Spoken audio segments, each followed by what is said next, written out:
Sayohat qilish qimmat deb o'ylaysizmi? Aslida dunyoda shunday davlatlar borki, kuniga 10-20 dollar bilan ham bemalol sayr qilish mumkin. Dunyo bo'ylab sayohat qilishni xohlaydigan ko'plab odamlarning yo'lidagi asosiy to'siq ko'pincha narx bo'ladi. Shu sababli sayyohlar ta'tilda pulni tejash yo'llarini, jumladan ko'proq byudjetga mos yo'nalishlarni tanlashga harakat qilishadi. Bugun siz bilan sayohat uchun eng arzon 10 ta davlatni ko'rib chiqamiz.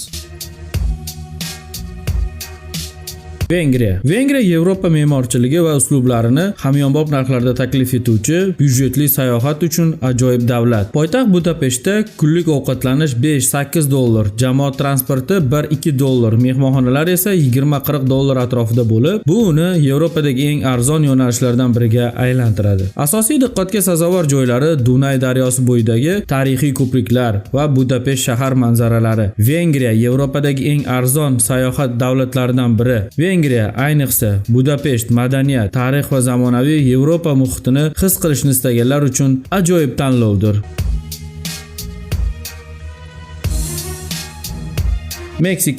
Meksikaga sayohat bu Tulumdagi qadimiy xarobalar va plyajlar, Akapulkodagi Tinch okeani porti va boy madaniyatni o'z ichiga olgan unutilmas tajribadir. Qish oylari dekabrdan aprelgacha quruq va iliq havo uchun eng yaxshi vaqt hisoblanadi. Meksikadagi eng mashhur sayyohlik joylariga keladigan bo'lsak, Tulum va Cancun, Karib dengizi qirg'og'idagi oq qumli plyajlar va Maya sivilizatsiyasi xarobalarini ko'rishingiz mumkin. Keyingi manzil Mexiko shahri bo'lib, tarixiy markaz, muzeylar va yaqin atrofdagi Teotihuacan piramidalari odamga o'zgacha zavq beradi. Akapulko Tinch okeani sohilidagi mashhur kurort shahar. Bunday manzarani hamma joyda ham uchratish mumkin emas. Oaxaca Meksika oshxonasi va an'anaviy madaniyat markazi bo'lib, ovqatlarni 2-4 dollarga ham bemalol topishingiz mumkin. Mehmonxona narxlari esa 25 dollardan 50 dollargacha yetadi. Meksika bu o'zining mazali taomlari, rang-barang madaniyati va mehmondo'stligi bilan sayyohlarni o'ziga jalb qila oladigan arzon maskanlardan biridir.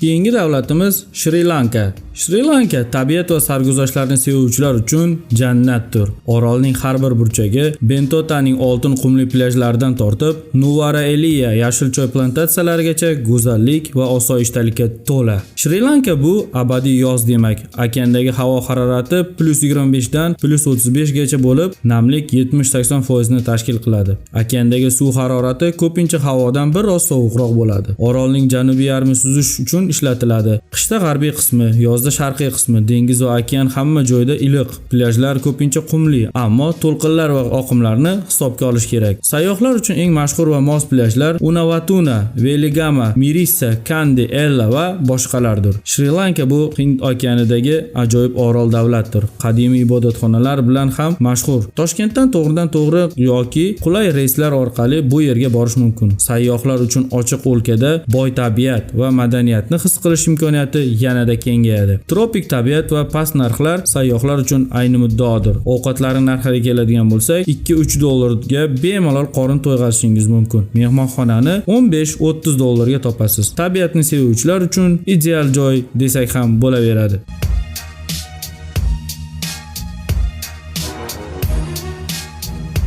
Sayohat uchun keyingi davlatimiz Filippin 7600 dan ortiq oroldan iborat tropik jannat makon yerdir. Ajoyib plyajlari, boy biologik xilma-xilligi va mehmondo'st xalqi bilan mashhur. Eng mashhur yo'nalishlar orasida oppoq qumli Boracay, manzarali Palawan va surfing markazi Siargao orollari sizni o'z bag'riga chorlab qoladi. Sayyohlar Puerto Princesa yerosti daryosi va Vigan tarixiy shahri kabi UNESCO meros obyektlarini tomosha qilishlari mumkin bo'ladi. Filippindagi ovqat narxlari 2-5 dollargacha, mehmonxonani esa 20-40 dollargacha topishingiz mumkin. Filippin shuningdek snorkeling va diving g'avvoslik uchun dunyodagi eng yaxshi joylardan biri hisoblanadi. Mahalliy madaniyat, mazali tropik mevalar va orol bo'ylab arzon sayohat imkoniyatlarini mamlakatni unutilmas maskanga aylantiradi. Instagram uchun ham ideal sayohat desak bo'laveradi.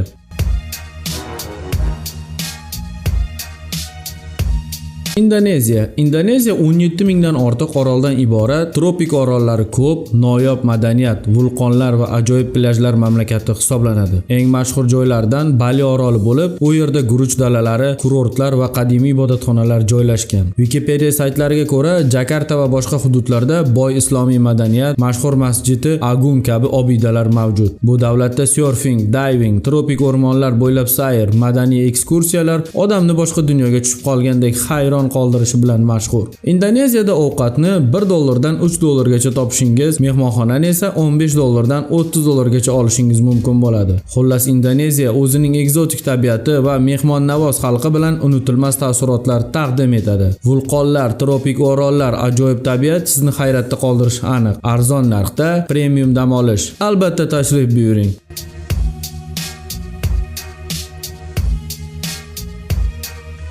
Yana bir sayohat qilish uchun ajoyib arzon davlatlardan biri Kambodja. Kambodja Janubiy Sharqiy Osiyodagi o'ziga xos madaniyat, boy tarix va ajoyib tabiatga ega tarixiy va shu bilan birga juda arzon davlatdir. Asosiy diqqatga sazovor joylari dunyodagi eng katta diniy inshoot Angkor Wat ibodatxonasi, poytaxt qirollik saroyi, Kumush pagoda, genotsid muzeyi, go'zal manzaralar guvohiga aylanasiz. Dam olish va plyaj uchun Koshong, Rung orollari aynan siz uchundir. Sayohat uchun viza talab etiladi. Viza turlari mavjud. Sayohat uchun eng yaxshi vaqt quruq mavsum noyabr va aprel oylariga to'g'ri keladi. Ovqat narxlari bu davlatda ham unchalik qimmat emas. Ko'chadan siz $1-2 ga mazali taomlarni topishingiz mumkin. Mehmonxonani esa $10 dan $25 gacha bemalol topa olasiz. Kambodja o'zining mehmon do'stligi va arzon sayohat imkoniyatlari bilan ajralib turadi. Tarix va sarguzashtni sevuvchilar uchun ajoyib davlat.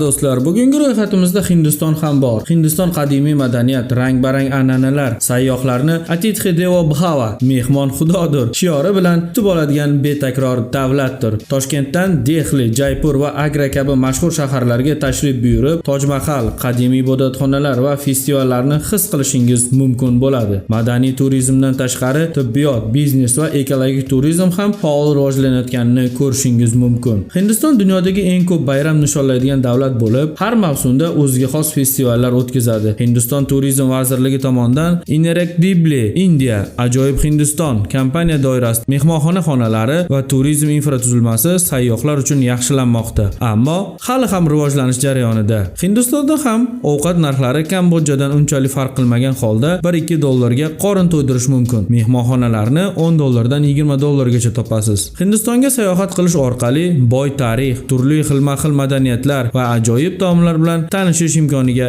ega bo'lasiz.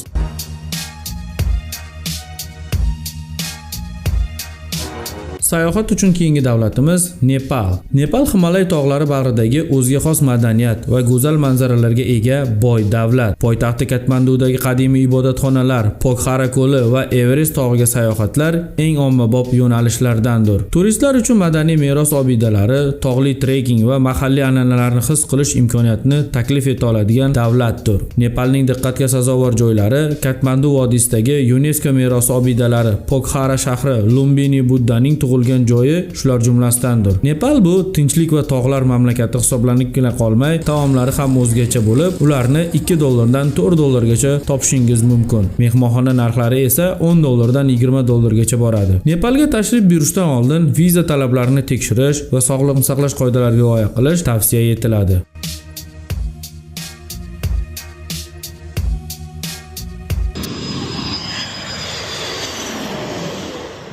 Hozirgi kunda sayyohlarni eng ko'p o'z bag'riga chorlayotgan davlatlardan biri Tailand. Tailand ekzotik tabiat, qadimiy ibodatxonalar va ajoyib plyajlarni o'ziga mujassam etgan Janubiy Sharqiy Osiyodagi eng ommabop turistik yo'nalishdir.